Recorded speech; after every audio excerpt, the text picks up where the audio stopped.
사내 건물은 집합건물이에요. 집합건물이니까 집합건물법 적용을 받는 것이고요.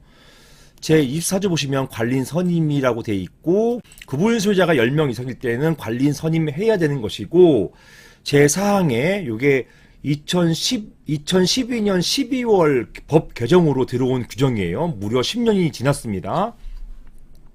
구분 소유자의 승낙을 받아서 전유 부분을 점유하는 자, 임차인의 가족, 회사의 직원 다 포함하는 것입니다. 이런 점유하는 자는 관련 집회에 참석해서 그 구분 소유자의 의결권을 행사할 수 있다 라고 해놨어요. 그리고 그 구분 소유자의 의결권을 행사한다는 말이 구분 소유자의 동의를 받아서 또는 위임을 받아서가 아니라 구분 소유자의 의결권, 그 의결권 범위 내에서 독자적으로 그 스스로 의결권을 행사할 수 있다라는 것으로 해석해 왔습니다.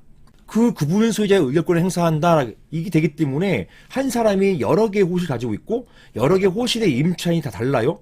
그렇다고 해가지고 임차인에게 각각 의결권이 있다고 해가지고 구분 소유권 한 개를 넘지 못한단 말입니다.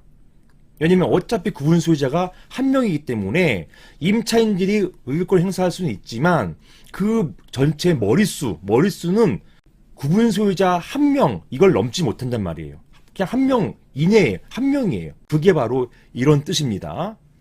그리고요, 관련 집회를 하기 위해서는 이렇게 집회 수입 통지를 해야 되는데 법문을 보시면 관련 집회를 소집하기 위해서는 관련 집회 일주일 전에 회의 목적 사항을 구체적으로 밝혀가지고 누구에게 각 구분 소유자에게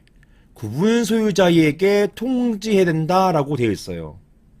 여기에 구분 소유자만 나와 있지 점유자, 임차인 안 나타나 있잖아요. 이렇게만 되어 있습니다.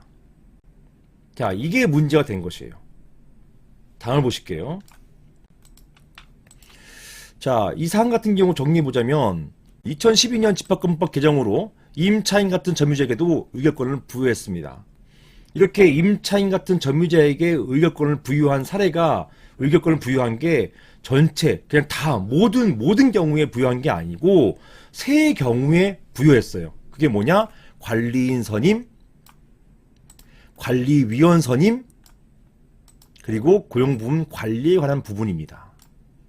요 세 경우예요. 따라서 관리규약 제정이나 재건축 결의나 이런 것들은 안 돼요. 임차인 안 됩니다.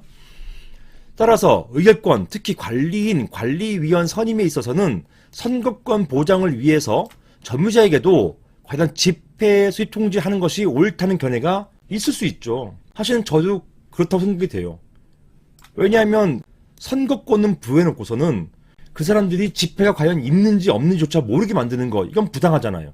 따라서 상식적으로는 이렇게 선거권을 보장하기 위해서 임차인 같은 점유자의 선거권을 보장하기 위해서 점유자에게도 관련 집회에 수집 통지를 하는 것이 옳다 이렇게 보겠습니다.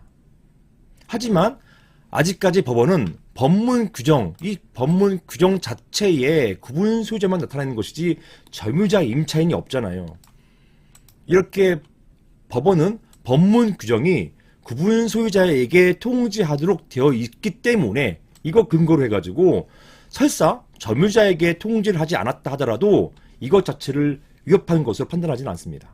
그냥 적법하다고 봐요. 따라서 위와 같은 판례에 의하면 임차인에게 관련 집회 수입 통지서를 발송하지 않았다 하더라도 그것만 가지고서 이러한 집회 결의를 무효라고 볼 수는 없다고 할 것입니다.